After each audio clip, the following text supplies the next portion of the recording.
Okay, now, so let's say, like, there's a lot of shame attached to addiction, and because of that shame, some people may not really feel, compelled to A, tell anyone that they have a problem, ask for help, or be in a mental phase where they won't be in denial to seek help.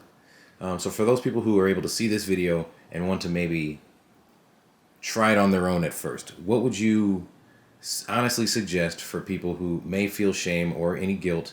What would you suggest their first step be in trying to do this alone or do this at all?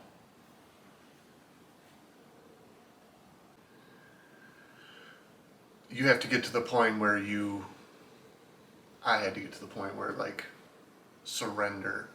Some people look at that as like weakness, but for me, that's like where the power came in. I can't do that anymore, so I have to go this other way.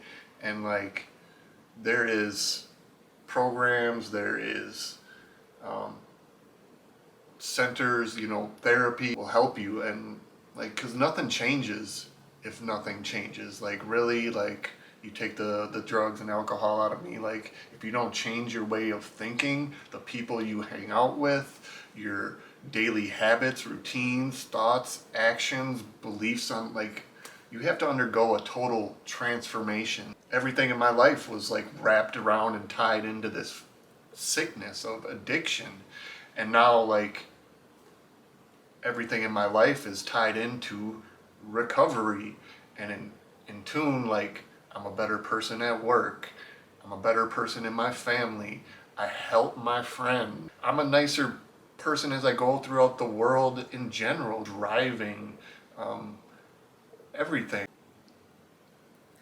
Okay, when people feel their lives kind of spiraling out of control, a lot of it has to do with their people, places, and things.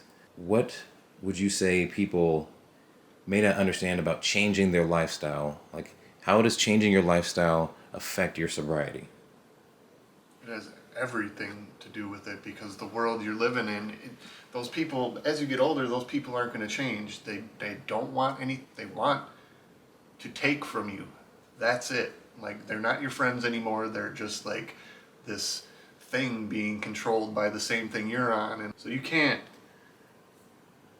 drag people out of their hell. Like, that's one of the hardest things I've learned in my recovery. Like, you can't save the people who don't want it, because they have to reach the same point that I did. And the sad thing is that a lot of people die. I've lost a lot of friends to this disease, family members, and it's not always classified as like an alcoholic or an addict death. Like, they crash their cars, they die from, different health problems, but it's long-term addiction. So when you finally get into a more healthy environment and like structure, being told, I was 30 years old and had to go into a place where I had to make my bed every day, sleep in like a room with 4 other dudes, and like be told, when to eat, and you got to do the accountability. Like, it takes taking yourself out of that lifestyle and really stopping and slowing down and just putting everything you have into changing yourself, getting to know yourself again, getting to know what you like to do. Like, laughing is like a huge thing. Get out of that world and you're like, oh my God, you start laughing again, you start smiling. The connection with the people is like huge, because it's the same people you were using and getting high with, but now everybody's on this side, and that's how you recover.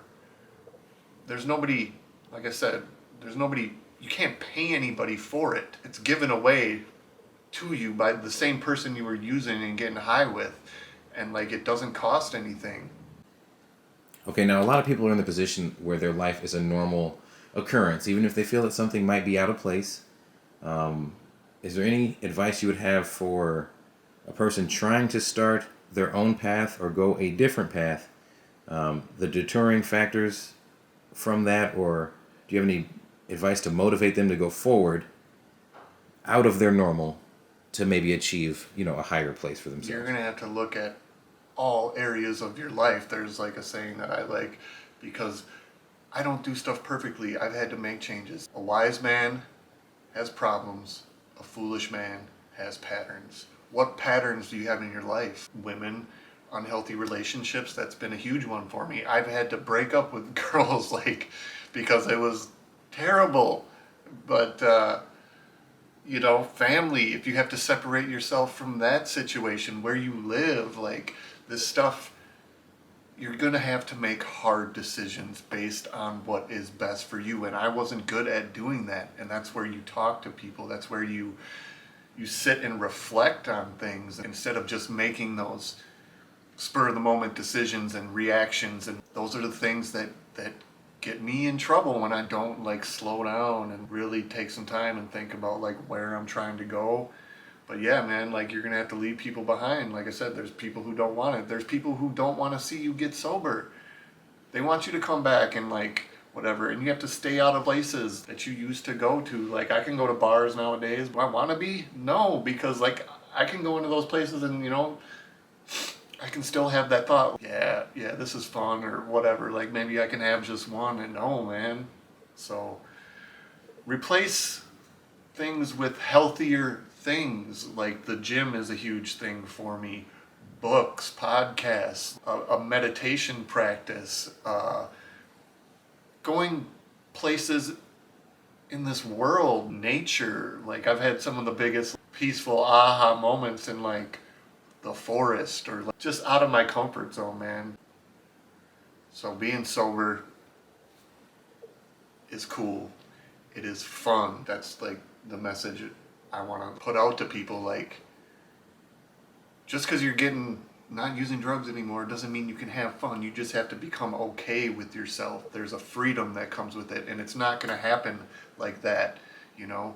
It takes some work. You got to have some patience, and you got to have other people in your corner, and you have to do things that are uncomfortable, because that's where I've made the most growth as a person, as a man, everywhere, is doing things that are uncomfortable. Yeah, it wasn't fun for a while, but as you keep going forward, you keep making progress. All growth is pain. Go towards that pain, go towards that growth, and you get the benefits.